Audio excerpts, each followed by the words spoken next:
En Afrique, lorsqu'il y a un divorce, c'est le monsieur qui reste dans la maison et puis la femme s'en va.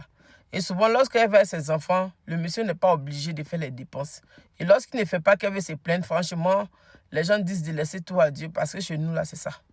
Et quand c'est comme ça, même si on connaît nos droits, on ne réagit pas parce que la famille déjà dit qu'il faut laisser pour toi Dieu.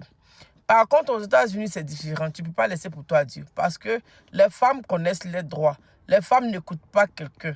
Les femmes savent ce qui est bien pour elles-mêmes d'abord, avant de penser à la famille de l'autre côté pour dire, ah, il faut laisser pour toi Dieu. Donc déjà, ces femmes-là vont se trouver de bons avocats qui coûtent cher. Et lorsqu'elles vont prendre ces avocats-là, elles vont faire de telle sorte que le monsieur va perdre sa maison.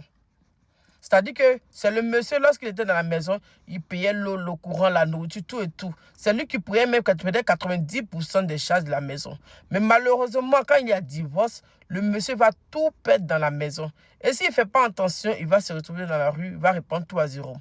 Et de deux, il va payer la pension alimentaire. La pension alimentaire, c'est pour les enfants, afin que les enfants puissent manger, même si le monsieur n'est pas là.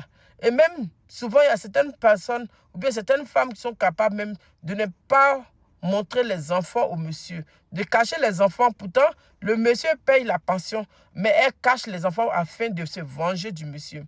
Et franchement, il y a tellement de frustration dans le divorce aux États-Unis ici, que ça pousse nos frères à ne plus se marier. Ça pousse nos frères à avoir peur de nos sœurs aux États-Unis. Et raison pour laquelle ils sont traumatisés, ils sont tellement en colère, ils sont fatigués mentalement, ils ont peur même de refaire leur vie aux États-Unis ici. Et ils préfèrent de la solitude et ils sont toujours stressés, ils sont dépressifs. Et raison pour laquelle ça se sent sur leurs écrits. Lorsqu'on est sur les réseaux sociaux, ça se sent parce qu'ils sont aigris, ils sont énervés. Oh, ça se sent. Ils n'ont rien à voir avec nos frères qui sont en Afrique.